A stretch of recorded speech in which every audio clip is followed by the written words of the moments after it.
A lotus is a flower rooted in the mud that rises through and above to become a beautiful bloom. This is a podcast sharing mine and other stories of how we've done the same, choosing to rise above our circumstances to bloom. I'm your host, Amber. Let's get started.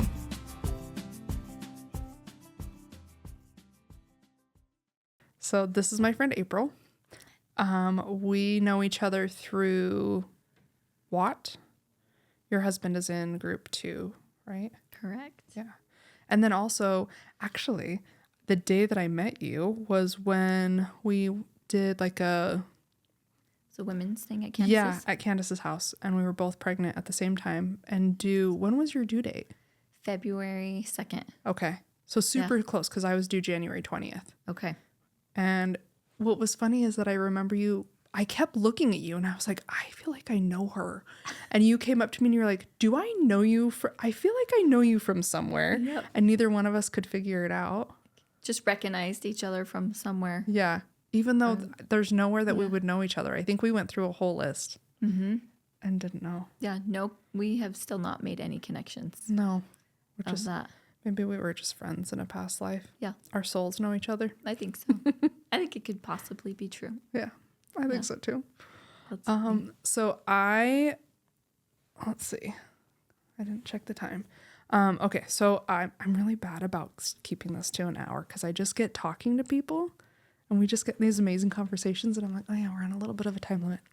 But if you don't mind just telling a little bit about your story, kind of, have you always lived here in Utah? Yeah. Okay.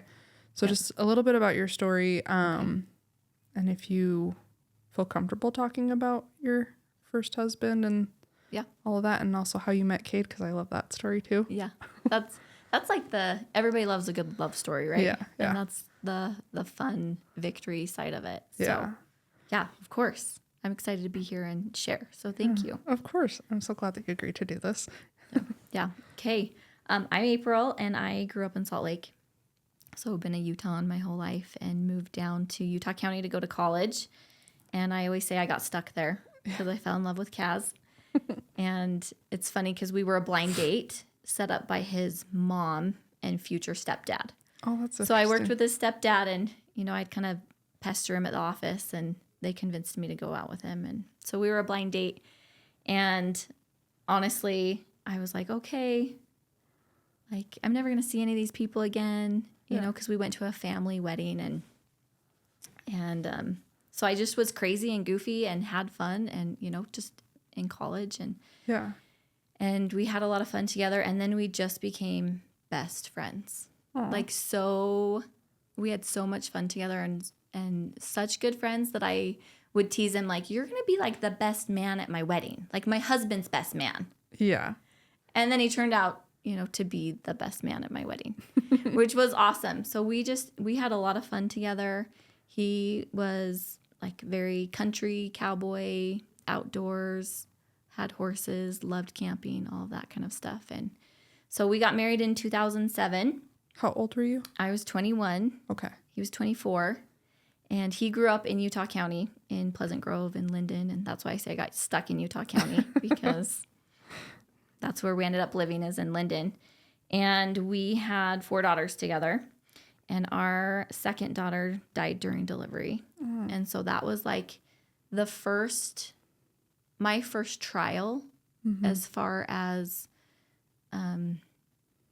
my life goes. Like I had a great childhood and upbringing, and I didn't struggle with too much stuff. And so the death of our second daughter was like my first adventure into adulthood, I guess, and hardship. Yeah.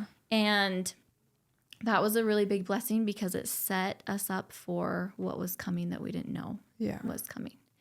And so just the way that we talked about her and our experience there was really beautiful and really wrapped in a lot of miracles. And so we just, in our family, like we just talked about her, and she was always around. I love that. And it was cool because it was to the point of her younger 2 sisters believe that they know her. Oh. And like they're like, yeah, we were there. I'm like, actually, you're younger than Autumn, but yeah, you were there. Yeah. You know, and so that kind of prepared us of how to talk about angels, I guess. And Yeah. then 7 years later, so that was in 2011, and then in 2018, Kaz had just turned 36 and had played some sports with some youth that summer and was just like, oh man, like I guess what people say about like the body getting older is true. Yeah. Like I'm getting close to 40. I definitely don't feel as in good shape. And like my body's kind of hurting in weird places. I have this like weird thing in my hip that kind of hurts and I don't know what's going on. Yeah. And so he just kind of started talking about his body hurting. Yeah. And then it was August and he came home like out of the blue, like walking like an 80-year-old man. And like I hurt so bad. I need to just go to sleep. And I was Yeah. like, okay, this is weird. And he's like, I just feel like there's something in my hip. And I'm like, okay, like you should probably go to the doctors about this and like Yeah. check yourself out.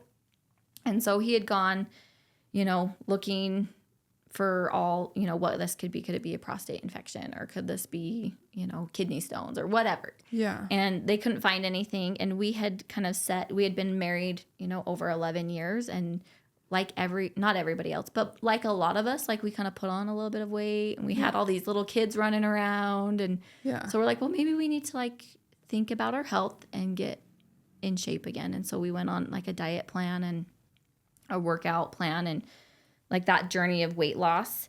And it was in September that he's like, hey, he had lost 17 pounds. And he's like, I have like one leg that still is swollen and one leg that's like matches the rest of my body. Yeah. And that was just kind of an interesting thing. So I was telling my mom about it and she's like, it kind of sounds like he could have a blood clot in his leg where it's swollen. And Yeah. went to the doctors and you know they didn't have any answers. And so I'm like, let's just pretend that it's a blood clot. Like what would we do? Yeah. And so they're like, go get an ultrasound and you'll find out there. And like I guess I don't need to share every detail of the story, but something that was neat is he received a priesthood blessing the night before he went to the doctors. And it was beautiful. You know, the doctors will be fast and all these beautiful things were said. But the feeling that I got was, April, put your big girl pants on. And I was a little unsettled in that. Yeah. And I didn't know where that came from or what that meant. Yeah. And the next day we went to the doctors and they had done some CAT scans and he all of a sudden had like a shortness of breath for the first time. And I'm like, okay, we're like checking out his leg. Can we check out his chest while we're here? And it's interesting because the doctors will fight you. You know, like this is our protocol. This is what we're doing. Yeah. And they did find a blood clot in his leg. And I had to like really fight the doctors to check out his lungs. Man. And like call an order. With shortness of breath too, they usually don't want to mess around with that. Sure. I'm like, he has a blood clot in his leg. Like, what if he has one in his lungs too? Yeah. You know, and I get like from their standpoint, they're like, we're going to treat it the same. Like we'll put him on blood thinners and it doesn't really matter where it's at. Like it's going to be treated the same. Yeah. And so I had to kind of like push for, I had this feeling and I got to kind of act on it. Like, I don't feel like we're walking in and walking out. Like there's something going on that we need to dig for. Yeah. And so they did end up doing like an EKG on his chest and x-rays on his lungs. And the doctor's like, yeah, you're right. You're not going anywhere. You're getting admitted. And, you know, and then the waiting and the hospital game starts. Yeah. But that weekend he was transferred up to Huntsman Cancer Institute because they felt like it looked like cancer. And it turns out September he was diagnosed with stage 4 melanoma cancer in his lungs. Wow. And he didn't smoke or anything. He never had done a drug in his life. Jeez. Never drank, never tried anything, nothing. And that's skin cancer Yeah. in your lungs. And then he had a tumor in his hip. And so Interesting. kind of like how he had said, like, I just feel like something's growing or something's hurting. And so, you know, like we we both heard that, you know, the doctor saying like, this is something that he's going to die from, but we can't give you a timeline. And for us, we were both like, okay, like we'll do the cancer fight. And both of us believed that he would be healed and no big deal. Like we would strengthen and help other people because we had walked through that together. And so that was September. And then by October, he had been admitted to the hospital and degressed. Like he was there for probably 14 or 16 days. And he just walked in looking like an healthy, beautiful 36-year-old. Yeah. And walked out of there skinny and with a walker and just a completely different person. Just a completely different person. And it just grew so fast. So by Thanksgiving, he had done radiology or radiation and immunotherapy. And so by Thanksgiving, like his tumor in his hip had shrunk like about an inch. So we were like, we're winning. He was feeling good. Yeah. He was feeling really great, actually. And then December, I don't know, maybe 5th or 6th, because he was coughing up a lot of blood because of the tumors in his lungs. Yeah. Would like rub against his airways. Yeah. And then he would cough up a lot of blood. So he was coughing a lot, and we ended up taking him to the hospital, and he ended up ripping a hole in his lung. Oh, whoa. And so then he had to go in for surgery for that. And that's when they told us, like, there's nothing else we can do. Like, has this hole in his lung. We've gone in and surgically repaired it. And now his whole other side is full of cancer. And I mean, it was a movie scene. You know, you see the movie scenes, and I'm like, this isn't fair. Like, you're giving up on him. Like, freaking out.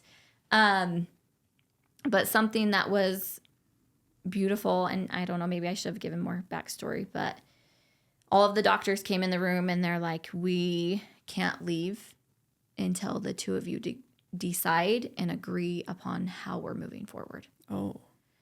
And I was pissed. I was like, we're doing everything. We're taking him home. We'll start holistic. We'll start juicing. We'll start, like, we had other, like, holistic things that we were doing anyways. Yeah. And so I'm like, we are fighting this, all hands on deck, like neighbors, family. Like, we are doing this together more intently than we were before. Yeah. And I'm going to pause there for a second and back to Autumn. Yeah. So Autumn had birth defects that we knew about before she was born. Okay. And the option was hold your baby or put her in surgery.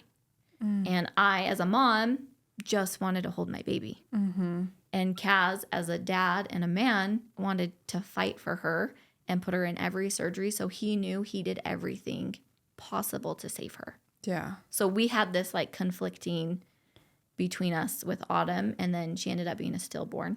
Okay. And so we didn't have to make that choice, and I got to hold my baby. Okay.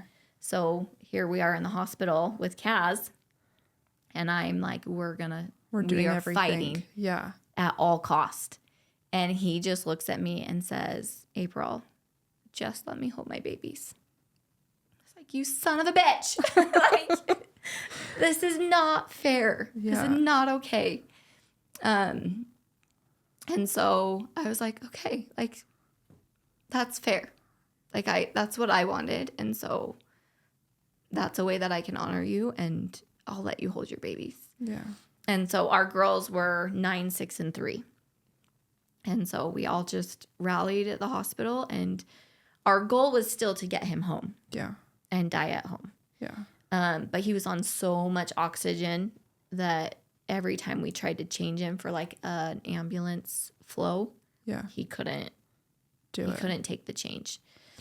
And so, I mean, there were so many, I mean, I tell this like it's pretty, like, this is the story, but there were so many beautiful blessings and miracles in all of that. You our whole family was there, the girls were there, and there were heartbreaking things, when we had to bring our girls into the room, and he's like, okay, well, I guess I'm going to be an angel now.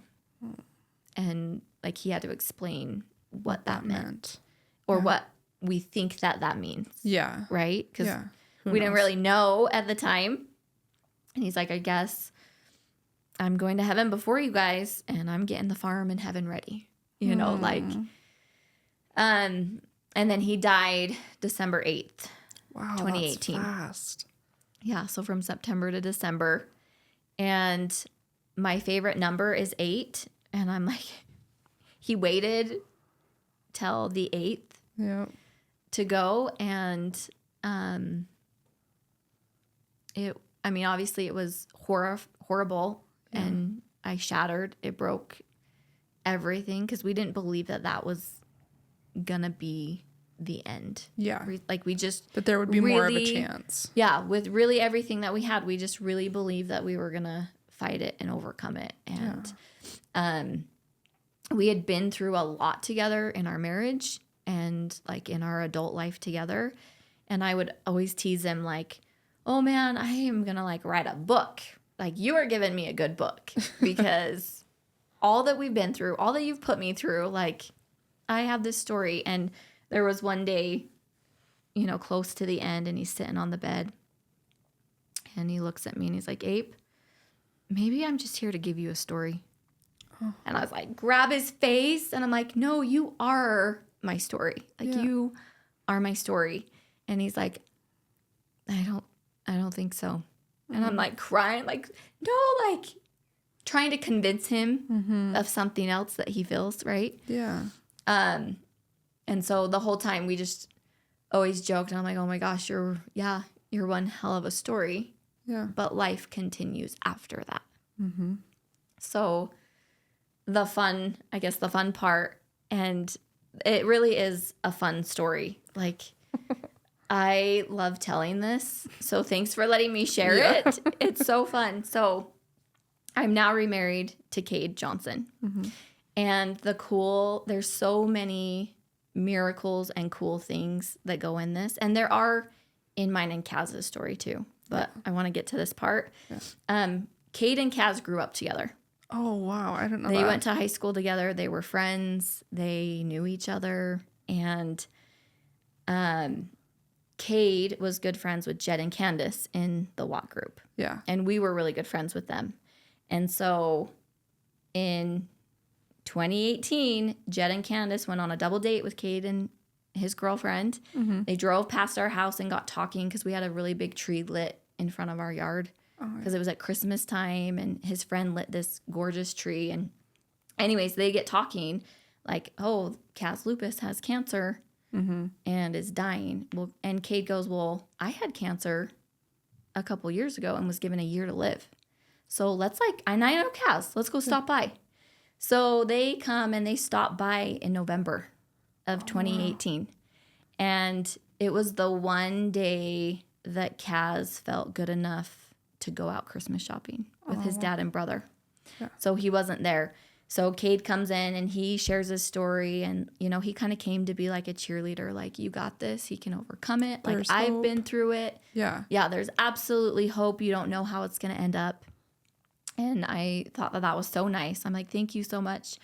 I am probably going to forget your name, and I want to tell him that you came by. Yeah. Let's take a picture. So Jed and Candace and Cade and I take a picture in front of the Christmas tree. 2 weeks later, Kaz dies. Oh, wow. And Cade is at the viewing. Mm-hmm. He's at the funeral. Because he knew him. Like, he's in the shadows, right? Like, I'm not paying attention to this. But he was there. But he was there. Yeah. And so that's just like a fun nugget for later. Mm-hmm. Me and the girls move on, and we continue living because you don't have any other choice. Right. Yeah. Like, time goes by. You just do. Yeah. And it was about 18 months later, and I called Jed and Candace and was like, I just need you guys. I just need to play. I need to come. And they're like, come out to a barbecue. Like, let's just play, and we'll do a water slide and have fun. Yeah. So we go out there, and Candace calls Cade, hey, you should come to a barbecue. you know? And it's so fun because we were just playing in the backyard, and I'll never forget, like, we're going down this water slide, and Dax looks at the driveway and he's like, why is Kate here? And he comes walking, you know, this cowboy comes walking up, and I'm like, oh, I think I've met you. Like, he's like, no, I don't think so. Like, he knew who I was. Yeah. Like, and it's funny because his side of the story is like, I pulled in the driveway and I saw you in the backyard and was like, huh, what is she doing here? And then he walks up and he like pretends like he doesn't know who I am. Yeah. He's like, no, I don't think we've met. I'm like, no, like, I'm pretty sure you've come to my house before. Like, no, really? He's like, Convincing no. him. Yeah, I'm like, no, I'm pretty sure we have. He's like, yeah, no, I don't think so. And Kaz's like, this is Kaz's wife. He's like, oh yeah, I've met you. Like, totally playing Yeah. Trying to this, play it like, cool. I don't know who you are. And he's like, yeah, I had actually just driven past your house earlier that week and just wondered about you. Like, I just wonder if she's doing okay. Yeah. Like, I wonder if they need help with anything, you know? Yeah. And so I was like, oh man. And it was really fun. Like, we just played, and like, I really didn't pay too much attention to him. Like, we just did our thing. He was just a person. Yeah, he was just there. And there were other friends there, but there was this moment during dinner that, like, I looked over and I could feel him reading my soul. And I was like, read away. Like, I'm awesome. Like, you know, like, but it wasn't like an inappropriate. Mm-hmm. It wasn't like, I don't know if you've ever had those feelings when you're like, ooh, Don't like, look at me. Yeah. Yeah. Yeah. It was a very, like, I want to see who you are. Like, Yeah. I want to figure you out. yeah, and it was like this learn about very you. energetic, like, reading. Yeah. And I was just kind of like, huh, that's interesting. I've never felt that Yeah. in that way before. And I just kind of pin noted it. Well, he is a contractor, a builder. Mm-hmm. And I was remodeling my house because part of when someone dies, everything dies Mm-hmm. with that person. When it's a spouse, when it's somebody that close to you, Mm-hmm. the house literally died with him. Like, parts of us literally died with him. Yeah. And so me, like, remodeling and repainting and kind of redoing all of the rooms in our house was literally like breathing life back into the house. And making it. And it was Your now new our life. season. Yeah. And it was me and the girls' home. And it was transferring to, like, the energy of what we were now. Yeah. And it was a really beautiful thing. So I was like, oh, you're a builder? Well, like, I want to redo my kitchen. Yeah. You should teach me how we should be friends. You should teach me a few things. You know, so we kind of just got joking like that. And he's a cowboy, and he's like, I got horses, and, you know, was just telling me about things. I'm like, oh man, my girls would love to ride horses. And he's like, well, just come out. And I had remembered meeting him, but I didn't remember anything about him. Yeah. Like, I didn't remember his story. I knew that, like, when I had met him the first time, he had a girlfriend, and so I assumed he probably still did Yeah. or was married. Like, I had no idea or no intention. Well, and you were in a situation to be so consumed in your life. Oh, yeah. And especially when, one, you're not even looking for anything else, and the other person is already in Yes. their relationship. It's very much just like a passing. Yes. It was thing. like a very, like, gratitude, love, and appreciate you. Yeah. And so, you know, I was just like, well, like, don't invite the girls out to ride unless you're serious. These are like little humans. Yeah. Like, that we'll don't count say on it. something unless you're serious. And he's like, no, really, I'm serious. Come out and ride. I'm like, okay, well, we could come out this week. Like, you should probably take my number. Yeah. And he's like, okay. You know, and then he, like, I don't know, I took cookies that day or something, and he, like, texted me, like, 4 hours later, like, hey, those cookies were really good. And I was like, he thought about me. Like, that's kind of fun. And so that night we just texted, and I was like, hey, I could come out Tuesday or Thursday.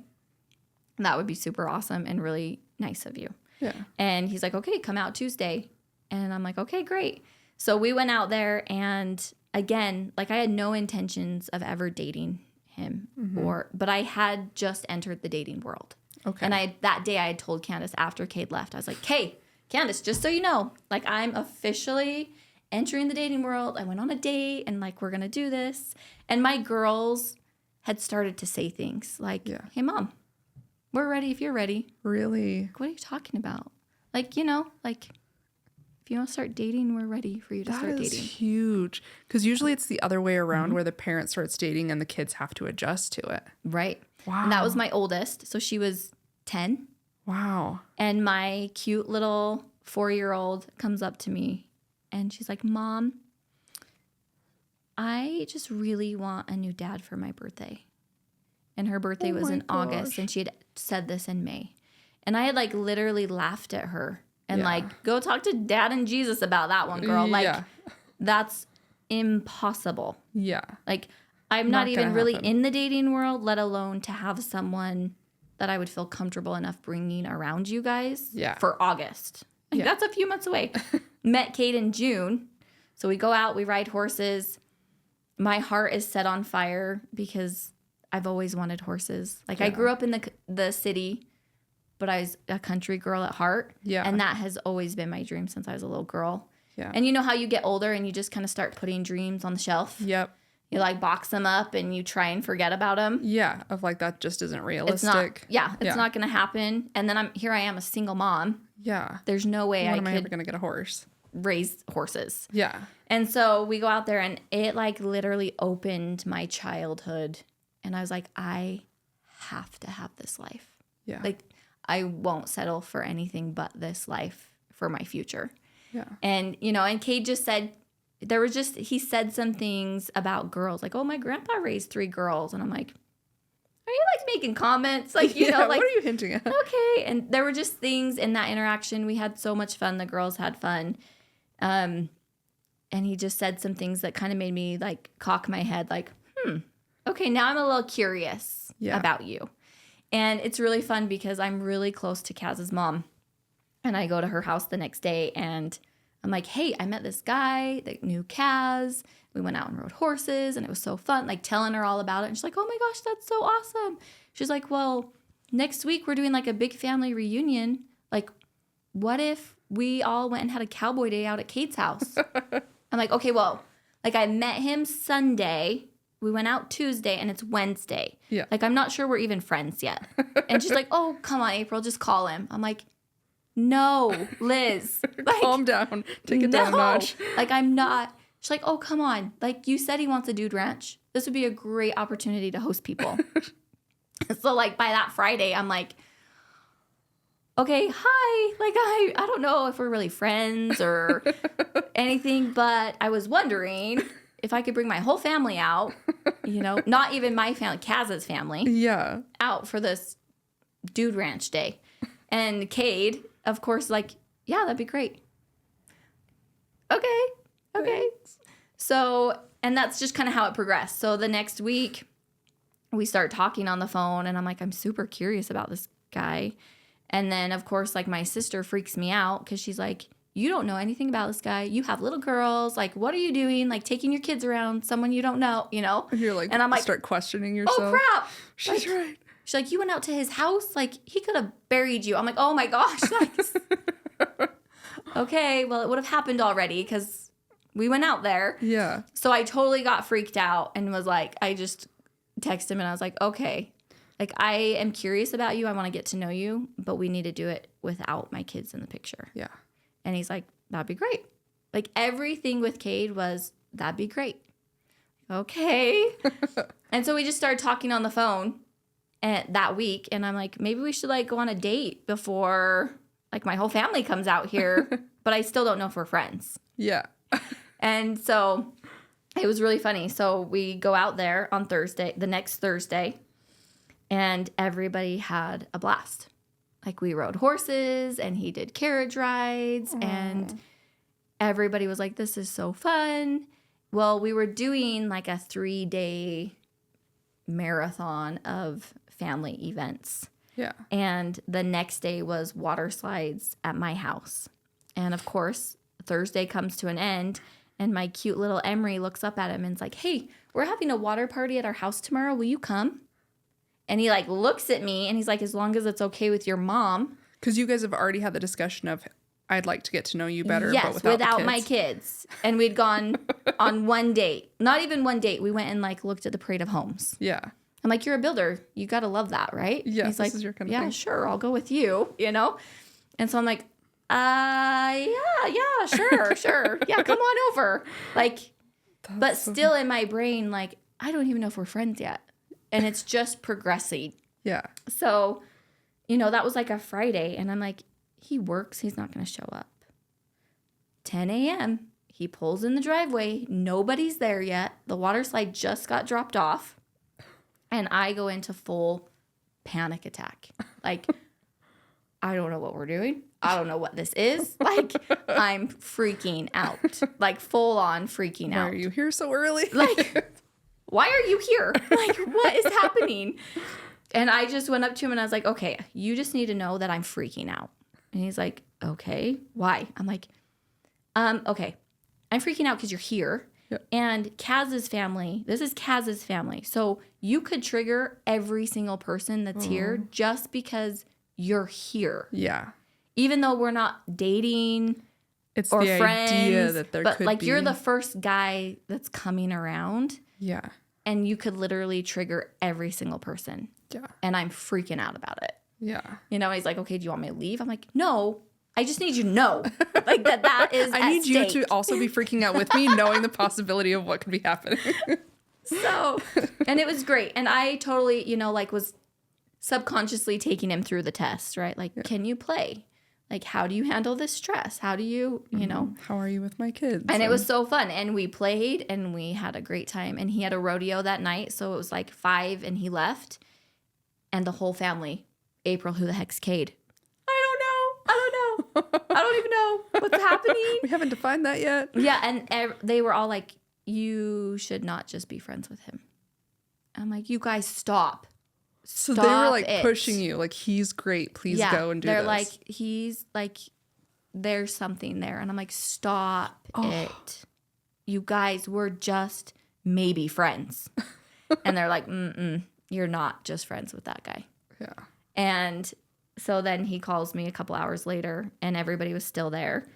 And I'm like, yeah, like, you're welcome to come back over if you want. And my brother-in-law literally was like, you better come with a ring. I'm like, oh my gosh, you Calm guys. down. Like, we've known each other for a week. And he came back and it was one of those things that he was just a missing piece to a puzzle we didn't know existed. You just fit right in. He just fit. That's so awesome. It's like he always existed. Mm-hmm. And that's, huge. And I didn't realize that I needed that permission from Kaz's family Yeah. to be okay moving forward. Yeah. And that meant more to me than like my family accepting him, Oh, yeah. because that's honoring their dad. Right. And, and then the next day we went to the lake and I'm like, hey, we're going Might to as well lake. come for You all wanna 3 come? days. Yeah. Like, you might as well. Some of my family will be there. You might as well. And then like he literally never left. Oh, Every day yeah. after work he'd call, hey, can I come over?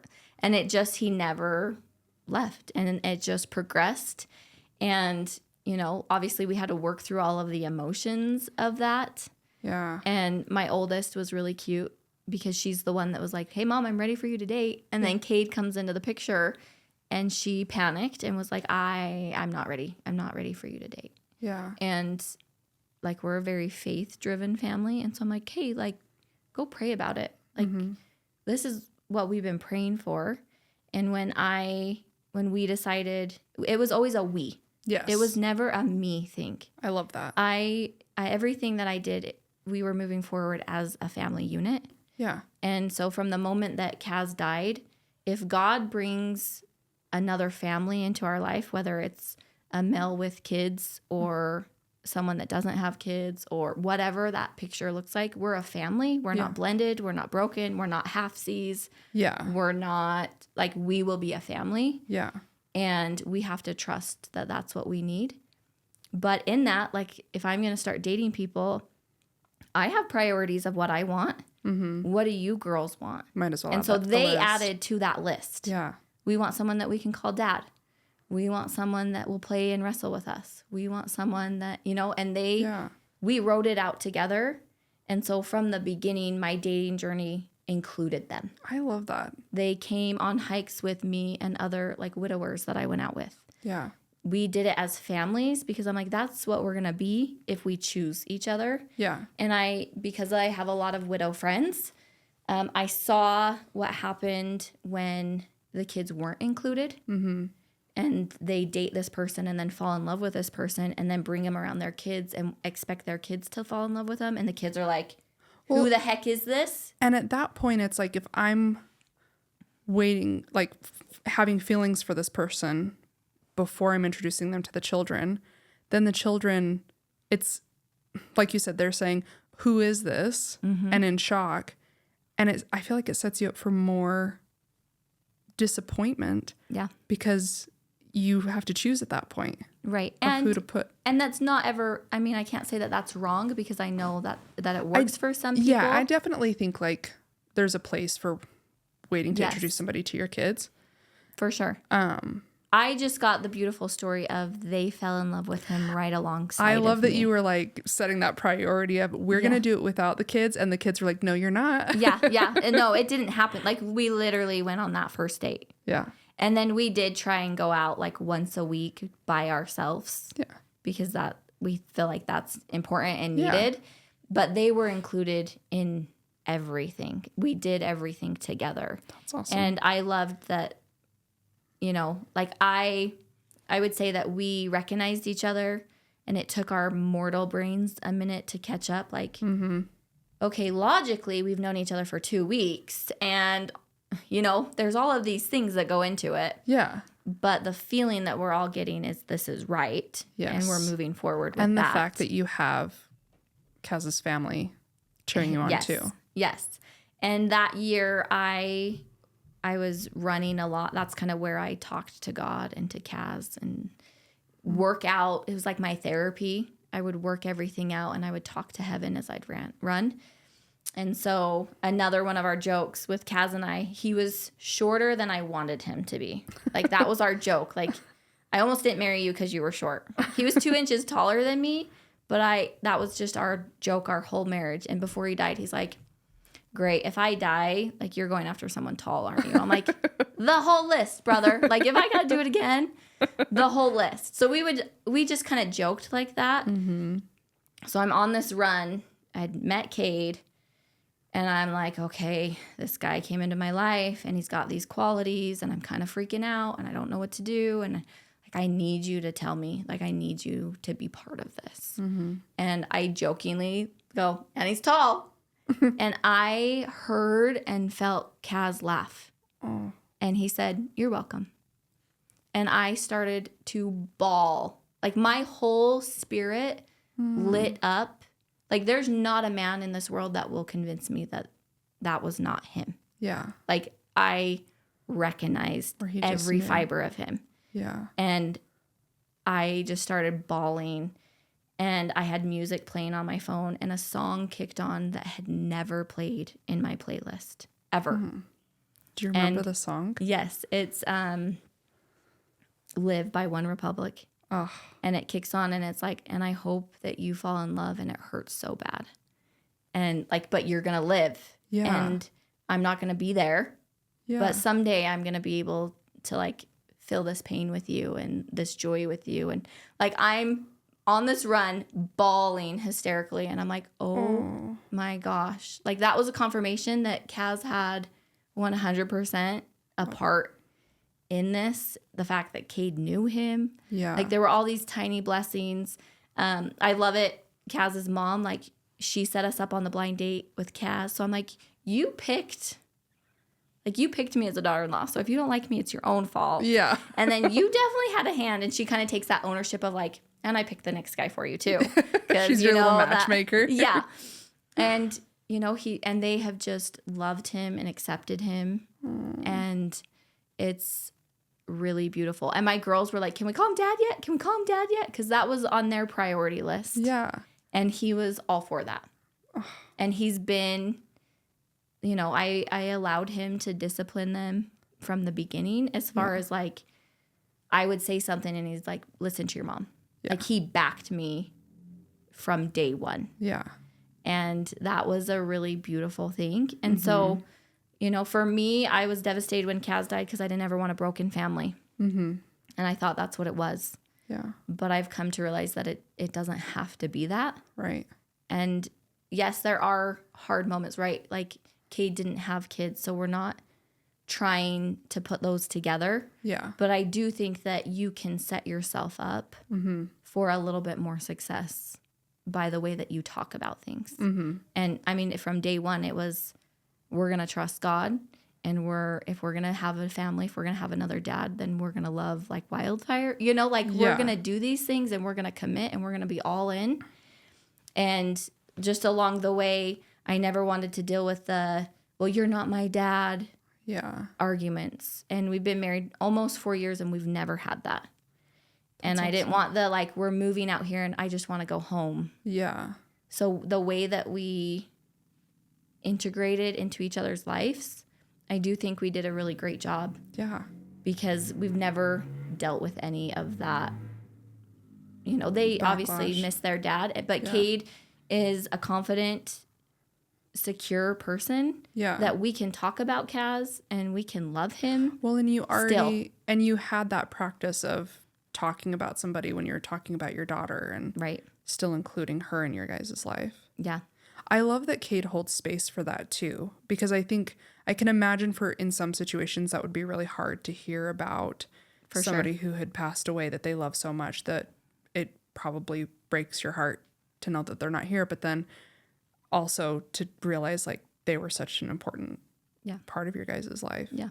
And I think there are things that we still have to work through because sometimes it still is like, you know, when we were first married, I was like, I'm living a double life. Like, I don't know how to navigate this. To still love someone and love this other person too. And I loved this life fiercely. Yes. And now I'm in a completely new life.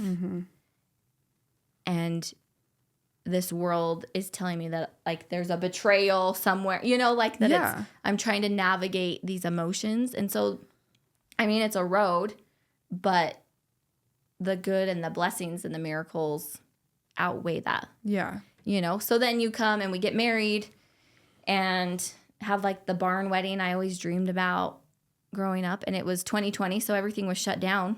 Oh, yeah. So it was great. Like we just had our best friends and our family there. And it was super low key and simple. And I had brainwashed my girls their whole life. Like, someday we're going to have baby brothers. Like, someday, you know? And so literally we got married and they're like, where's our baby brother? So about that baby brother. Like, pay up. And we're like, we just got married. Can we call him dad yet? And where's our baby brother? You know, like, we have priorities here. Yes. They're like, okay, pay up. And I was like, okay. Well, I have been telling you, like, we need a dad in this situation. to have a baby brother. Yeah. And so just they, you know, were asking about that. And then because Cade had cancer and given a year to live, you know, his side of the story, he would say, like, I didn't know if April would even date me. Like, here she just lost her husband to cancer. I was given a year to live 5 years ago. Yeah. I'm still going to the doctors, you know? So it was like literally 2 years, like in August, that I was at Huntsman with Cade. Kaz was there, and then we met, and we went to one of his checkups. He's like, are you sure you want to go? And I'm like, yeah. Like, you don't get to choose this road for me. Like, I get to choose this. And I just so happen to trust God so dang much that I'm choosing you. Yeah. And you don't get to say that I can't choose you. Yeah.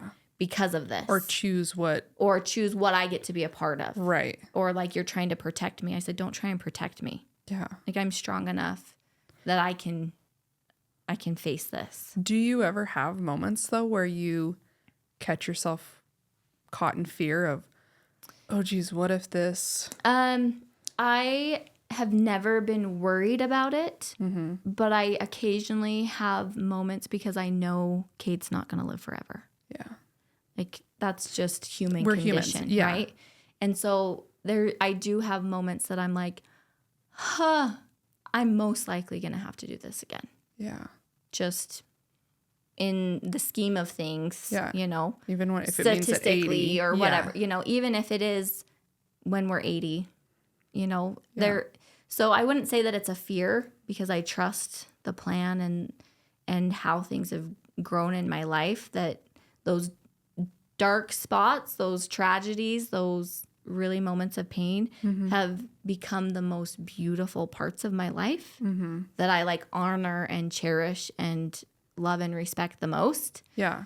That it's not that I'm afraid of it, but I do have fleshy moments where I'm human and I'm like, Yeah. ah, It doesn't wanna mean that live you're going to be without you. smiling and laughing and that's going to be your happiest memory, right. but you can appreciate Yeah. But I'm what it not brings to worried. you.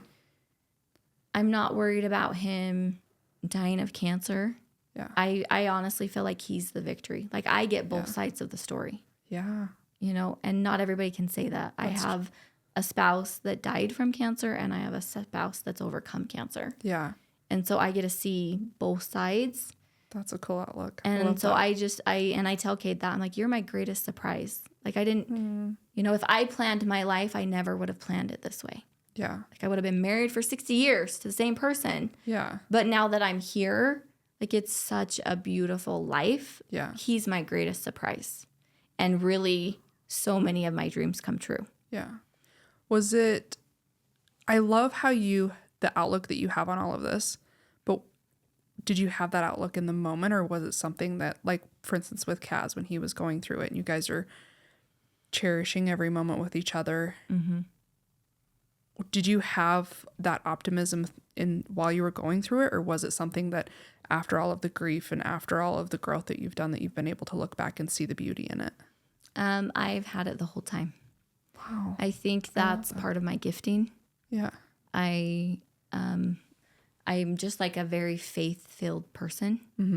And so that positivity and that belief and that trust that this is good Yeah.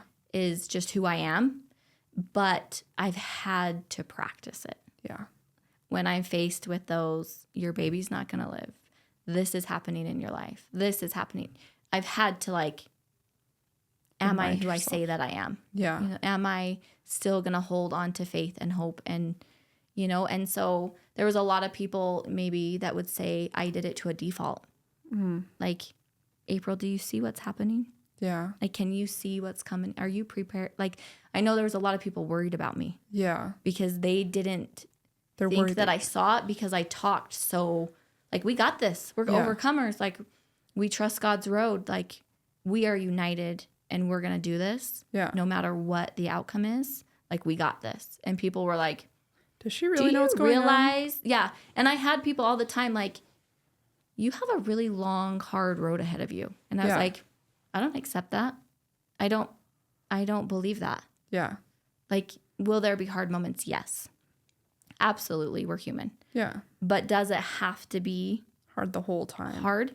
And I had done so much personal development and mentoring and reading books years leading up to that, that I honestly thought that I could trick grief out of positivity. Oh, wow. So he dies and I'm in this grief group and you know, the first handful of months, I do believe that people are carried by angels. Like I really was so positive Yeah. at his viewing, at his funeral. Like I was like comforting other people.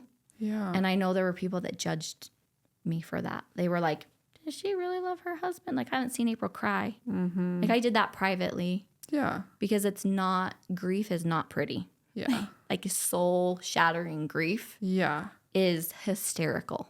Yeah. And You know- people don't need to see that. Yeah, that's just, for me, that's not a place that people get to be a part of. That's like a me and God thing. Yeah. And so I would cry with my kids. They would see me break down. You know, they saw me break down at the hospital. Like I had moments, Yeah. but I was just like so trusting. Everyone's, you know, I'm so sorry. I'm like, it's okay. I trust God's road. And Yeah. they're like, okay.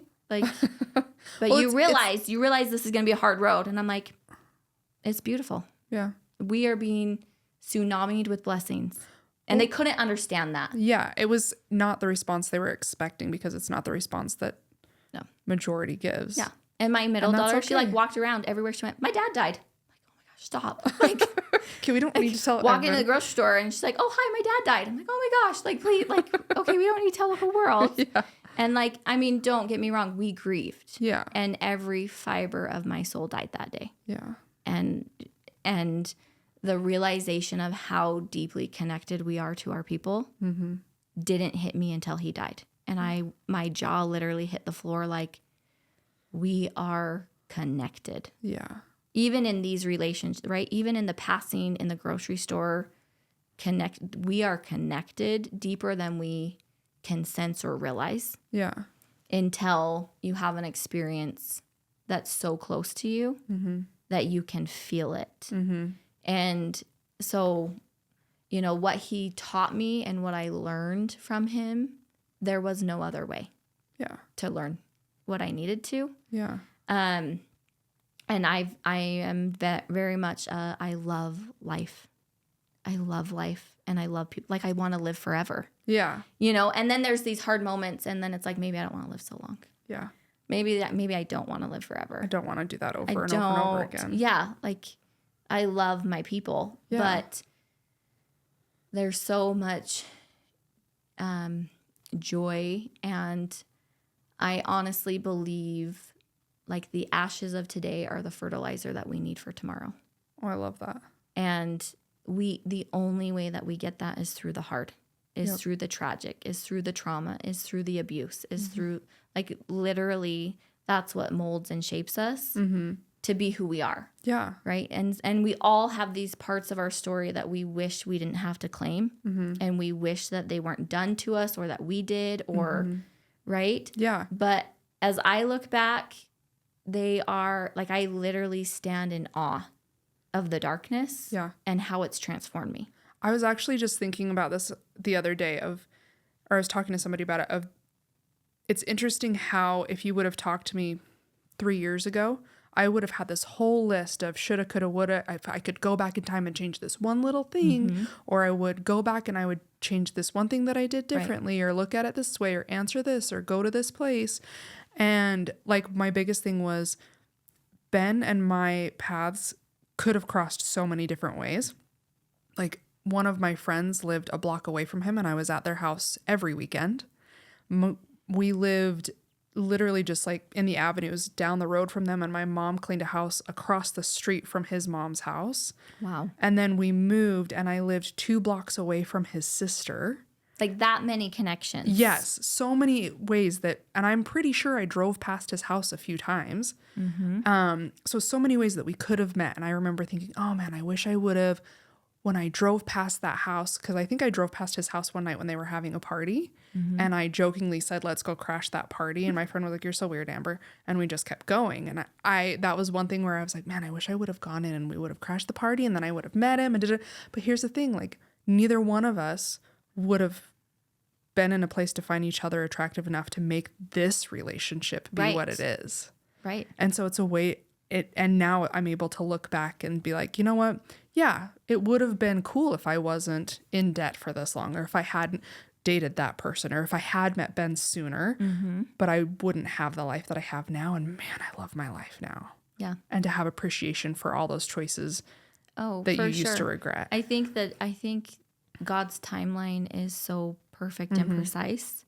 And, you know, I remember feeling guilty because I had so many widow and widower friends that had been widowed for years. Or like, you know, their stories were a little bit different than me. And I'm like, oh, I was widowed for 2 years. Yeah. Almost like survivor's guilt And for the people that's not fair. Like, why did I only have that period? And Cade looked at me and goes, yeah, but April, I was single for 11 years. Yeah. Like, everybody's story is different, but I needed that. In that time, I went through cancer. In that time, I went through this, right? And we're being shaped and molded. And that's the exact same thing. Like, he always knew he would have a family. He just didn't realize how long he had to wait for it. Yeah. His side of the story, right? Yeah. And I'm like, sorry, I was kind of married, so sorry, I was building the family for you. I was building our family. Yeah, exactly. Like, sorry, I was, you know. And so it is really cool, and it's just made me love people's stories. You know, and I know that there's hard things that we don't want to accept, like I said, about our stories. And so we like push it away. But I think there's power in owning the darkness. Yes. owning the tragedies and sharing it and empowering other people with that. Well, and that's where we find our community, is being able to share those experiences, relate to each other, or knowing that somebody has gone through something so tough. Like, I haven't been through that, but I can see like your strength and the way that you look at it is so beautiful, because I wish more people looked at the situation the way that you did, or could, because, or even had someone in their life to show them how to do that. Because then in those moments, you got to truly appreciate and soak in the beauty of them. Yeah. And really, we're all mentored by someone, whether we realize it or not. That's true. You know, I had friends that had gone through really hard things. And so when hard things came knocking on my door, I saw women that walked with integrity and with their heads held high in really hard situations. And so when that came to my home and I had to do that, I knew what it looked like. Yeah, and have to that walk example. With, strength and trusting that I knew what was right for my family. Yeah. That I was capable, that I could do it in grace. Yeah. You know, and that it was all going to be okay. And so I appreciated those friends that went before me that I got to learn from, you know, and everybody's story is so different too. Yeah. You know, I have widow friends that there's some of us that, you know, spoke at our husband's funerals and some that didn't show up to the funeral at all. Yeah. And so that's where I get to learn this judgment-free space of, before I was a widow, I would have judged widows. Like, oh my gosh, I can't believe they're acting like that. Or I can't believe they're shattering plates or what, you know, like Yeah. we sometimes judge people when they're going through stuff Because we haven't understand. experienced it. Yeah. And then you experience it and you're like, oh my gosh, like I honor and hold space for you. Yeah. And that's what's cool about like what you're doing on this podcast and you're sharing people's stories, is we get to learn how to hold space for each other. And it's not a right or wrong way. Yeah. It's just the way that we need for our own personal growth. Yep. Well, and just because so-and-so handled it this way and we're going through something similar, it's almost like taking notes. Like you said, everybody's life is different. And how cool is it that we have access to all of these different experiences and we can say, oh, I like that. That lands with me. And, oh, I'm going to take that. Or I don't think that I could cope with it that way. Right. You know? And I find that is the most common thing, is people are like, I couldn't ever do that. Well, I said the same thing. Yeah. Like about everything. All of my hardships were like my biggest nightmares, you know, as a kid, like imagining my adult life, like that would be the worst nightmare. I could never handle that. Until you have to handle it, Yep. nobody's going to choose to handle it. That's what I was about to say. You wouldn't ever, nobody's going to say, ooh, I think I could handle that. Let's go through it. Yeah. You know, and so, and I get that's just how we're raised in society. Like, oh, I could never handle that. I couldn't imagine that.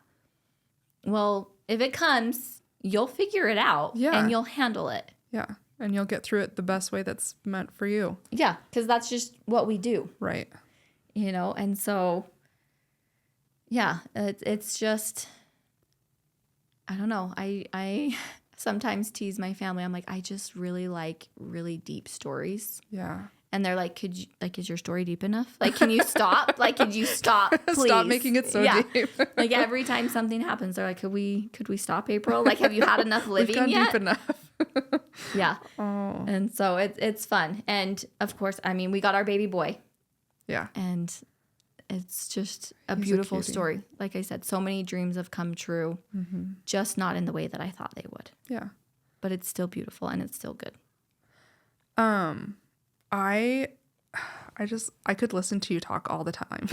You're so nice. I just love your outlook. When we actually recently went on a vacation together, the cruise that we went on, and it was interesting because we were all having fun and having a great time. We didn't get to have, or at least, we didn't get to have like super deep, constant conversations the whole time. There were little tidbits until like our very last day on the beach.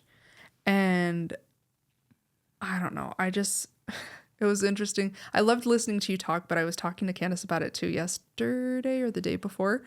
Because because I told her I was interviewing her, and I was like, I just love April. I just think like her whole spirit and just her aura is so beautiful. And when I came, the last day happened to be my daughter's first birthday. And when Ben and I talked about going on the cruise, and I thought I had like worked through it emotionally, and then we're on the cruise, and I'm like, it's her first birthday, it's fine. We're still celebrating when we get home. Da da da da. We're on the beach and we're looking for people. And as we're walking on the beach, I was like, I don't think I'm okay right now, actually. And I'm just like holding in the tears, waiting for them to pass. And then as soon as I saw you, I just felt like this is my safe space and I just need to have a hug. I remember you're like, we have chairs. Hi. And I was like, wait. Like, April, what's going on? And you just hugged me and held me. And it was exactly what I needed. And it just, you give such a space, such a safe feeling of home, I guess I could. Oh, thank you. Say. I think that's what this life's all about.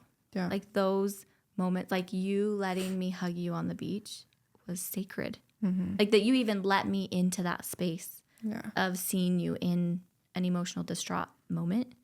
And as I'm getting older, I'm learning more that that's what this life is all about. Mm-hmm. It's those deep conversations, right? It's the holding space for someone that's struggling. Mm-hmm. And we love them anyways. Mm-hmm. And we hold them and allow each other's to experience and be in our grief with us. Mm-hmm. Because this world, says isolate, Yes. says be alone, disconnect. And don't show other people your weaknesses or vulnerability. Right. Yeah. Right. And I struggle with that too. Mm-hmm. Like I'm like, oh, people aren't gonna like me if they know all that I am, right? But I'm learning that that's what makes us beautiful. Yep. Like all of us. Yeah. And so those moments when we can have these deep conversations or, the hugs and the cries. And I just went running with some friends on Saturday. We're training for a half marathon. And one of our friends, she just was fighting the resistance the whole time. Mm-hmm. And we're like, just feel it, like whatever you got to do. And she just broke down bawling. Mm. And we all just held each other. And I was like, it's these glitter moments. Like this is heaven. Like Yeah. these are these glitter moments of eternity that we pass up because we're too busy or Yep. we're here. This, like we got the our time to life appreciate. that we gotta Yeah. prioritize. Gotta raise our children, and I just want to do it more and more with people. Mm-hmm. Like bring back that tribe Yes. mentality. Well, the whole it takes a village Mm-hmm. and how, like you said, we've just become so isolated and we have our own to-do list. I don't have time to appreciate or build a village. Right. And I think in today's society where we have gotten to where, well, I think that we were talking about before we started recording about raising kids and how every kid is different. And we tend to be somewhat judgy about why are you raising your kid that way? Mm-hmm. Why are you doing this way? Why do you have your family this way? My way is right. And I just think that there's so many different mentalities and attitudes that have throughout the world that instead of appreciating it and holding space and making room for that, Mm-hmm. people have isolated. Oh, And for sure. we just need to like get back to that Yeah. Cause village. we're only so strong by ourselves, Mm-hmm. and we gain strength from the strength of other people. Mm-hmm. Like our light burns brighter because other people's lights are burning brighter. Yep. And so I think that's, why so many of us feel called to these communities and these groups and like, okay, if they went through all that hard, I can do it too. Yeah. Like I remember like after autumn and after, other hardships and then Kaz, and I kind of wanted to look at my parents and been like, what hard have you been through? Yeah. And why haven't you shared it with me? I need to know, because I need to know that I'm not alone Yeah. and that I can make it because you guys have made it, Yep. And so sometimes I think we're doing a disservice of not sharing the grief. Mm-hmm. And I mean, I definitely think that we can create trauma by living in our trauma. Yeah. But I also think that we can do damage by not sharing it too, Yeah. because we all gain strength knowing, wow, you went through that and you survived, and look at this beautiful, beautiful human that you are Yeah. because of everything that you went through Yeah. and are still dealing with, right? Yeah. And I can gain strength from that and learn, and wherever, pieces of your puzzle end up fitting in my life with Yeah. the people that I know and love, like I'm going to be strengthened because of that. Well, and even if it's something that you're not going through personally, like you said, if there's somebody else that you can help out of like, oh, hey, I know someone who's gone through that and she has this amazing, beautiful outlook. Maybe I should connect you. You guys would love each other. Yeah. The other thing I was thinking about is I was actually talking to a friend who her childhood was very similar to mine. And I kind of worry sometimes when we bonded over it. And I remember asking her one time, I'm like, we haven't trauma bonded, right? That's not what's happening here, right? And we realized no, because we're both growing and we're processing through all of the things, even if it wasn't in the moment. We're doing that work now to where it's not a trauma bond, it's a heal bond of look at what we've gone through. And I think for me, I don't know about for her, for other people, but for me, I realized I was carrying a lot of shame about how I grew up or things that I've been through. And I think that's when I realized there's no growth in shame, and that one, it's not my shame to carry, but by talking about it, I started to realize like how many people I'm helping. For sure. And not necessarily like, oh, look at me, I'm going to help people. But if I were to maybe when I die and wherever my body goes and I'm able to look at the domino effect, the ripple effect of my life. And if I were to see, okay, I shared this story and I helped this many people in whatever aspect that is. Yeah. And then if I were also to see, oh, if I didn't share it, how those same people's lives were affected and different. Oh my gosh, I don't think I could handle that. Yeah. And so I would much rather share the story. Yeah. And sometimes it hurts to share. For sure. But if it means that somebody else even just feels like their life is normal and knows that what they're going through is normal, or someone else has gone through it too and can relate and understand, I could live with that more. Yeah, I love that. And I do think that shame lives in the shadows. And so when we talk about it, it's healing and it loses its power over us. Yes, I 100% agree with that. You know, and that's when I had Autumn, I wanted to talk about her because it healed me somehow. I love that. I healed through talking and I wasn't even aware of it. And just the more that I shared, you know, and there was a lot of people that were like, I don't want to bring it up. I don't want to reopen that wound. And I'm like, oh, I would love to talk about her. Yeah. Like I could share all the miracles and like, it's such a beautiful experience. Yeah. You know, and so, yeah, there's such healing in sharing and owning, and it definitely loses the pain power as we give it to the world. I'll share one more thing that I learned through my experience with Kaz dying that has really stuck with me, and it could possibly be the biggest lesson. So something about Kaz was he was very gifted in connecting with people. Everybody loved him. People didn't just like Kaz. They loved him, and he loved people back. And sometimes that hurt because he loved so many people, you know, but it was such a beautiful, beautiful gift. And, I always just loved how he could connect with strangers, and we couldn't travel anywhere without him knowing someone or making a best friend. And when we were first married, I was super annoyed. Yeah. I was like, oh my gosh, can we please go to the gas station and just go to the gas station? You don't have to talk to this person for forever. Yes. And so, you know, like I learned so many things being married to him, but then like the real, I kind of said before, of that connection didn't set in and dawn until he died. And I felt it with every fiber of my being, felt that depth of connection.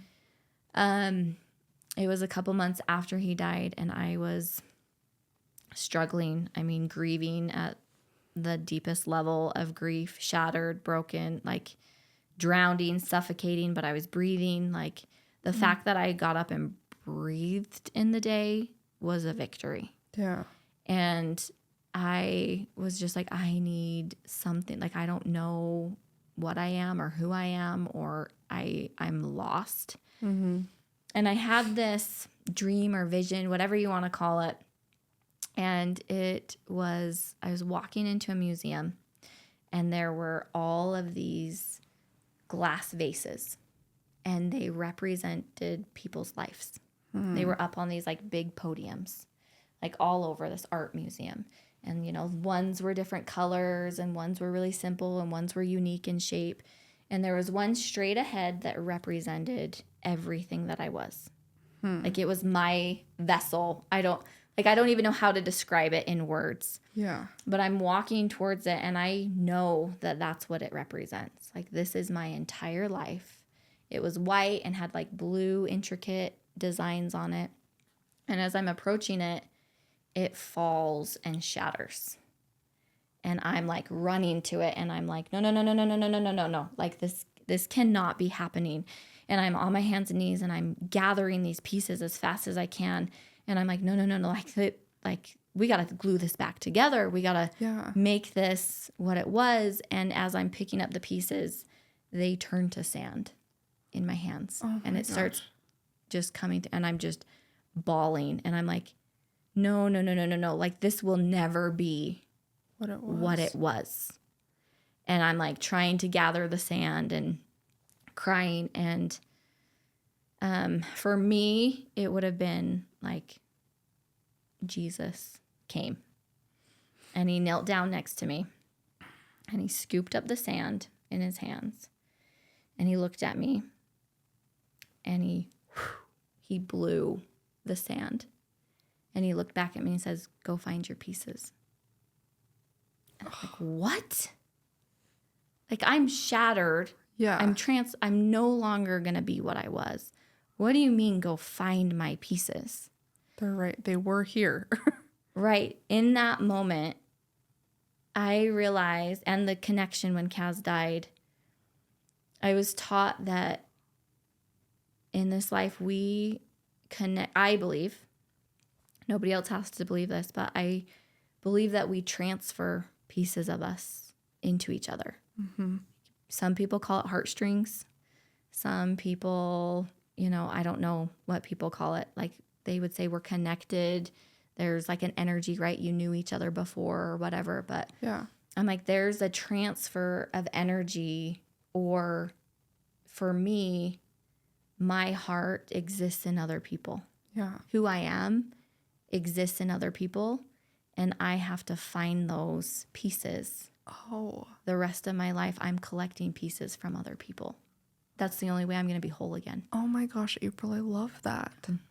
That is so beautiful. And it's just like, it's changed, forever changed me. Yeah. So I always joke with my family, like, I don't collect cards or shoes or anything. I collect people. Yeah. And there's a transfer. And when Kaz was dying, he's like, I just don't believe my work's done. I don't believe that I'm going to die. But because he transferred in so many people's hearts, he still exists. And we do certain things because he lived because he was a part of my life. Yeah. I do things a certain way because of him.